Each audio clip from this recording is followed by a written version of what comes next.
6월 2일 오늘은 유기데이, 즉 유기농업의 날입니다. 2006년부터 친환경 농업단체들이 친환경 농업의 가치를 널리 알리기 위해 축제를 마련하면서 시작했는데요.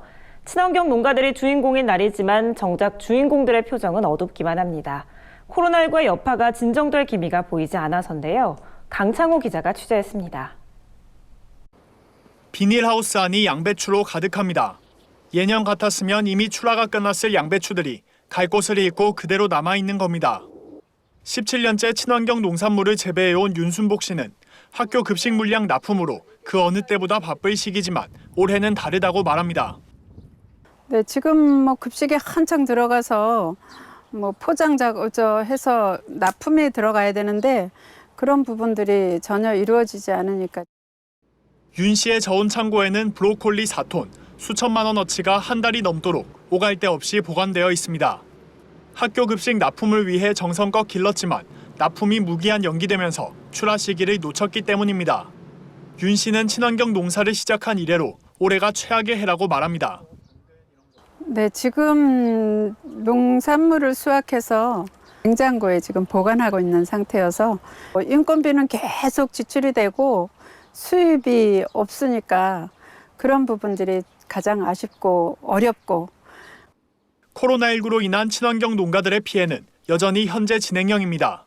각급 학교의 등교 개학이 단계별로 추진되고 있지만 학교 급식이 정상화됐다고 말하긴 어렵기 때문입니다. 잇따른 학생 감염으로 등교가 취소되는 학교가 발생하고 등교 인원을 3분의 1로 제한하는 등 여러 조치도 시행되며 예년과 같은 학교 급식이 이뤄지지 않고 있습니다. 코로나19는 유기농업의 날 행사에도 큰 타격을 입혔습니다. 올해 유기농업의 날 행사는 예년과 같은 축제 분위기를 만끽하기 어려울 전망입니다. 농림축산식품부는 올해 유기농업의 날 행사를 오프라인 방식이 아닌 인터넷과 SNS 등을 활용한 비대면 행사 위주로 진행한다고 밝혔습니다.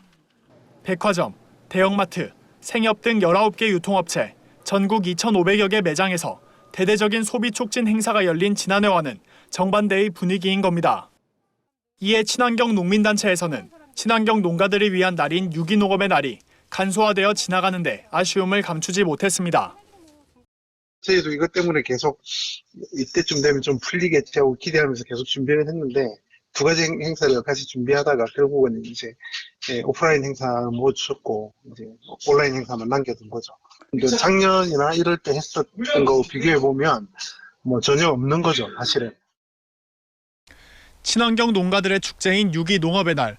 하지만 코로나19 바이러스는 친환경 농가들에게 깊은 주름만을 안기고 있습니다. MBS 뉴스 강창호입니다.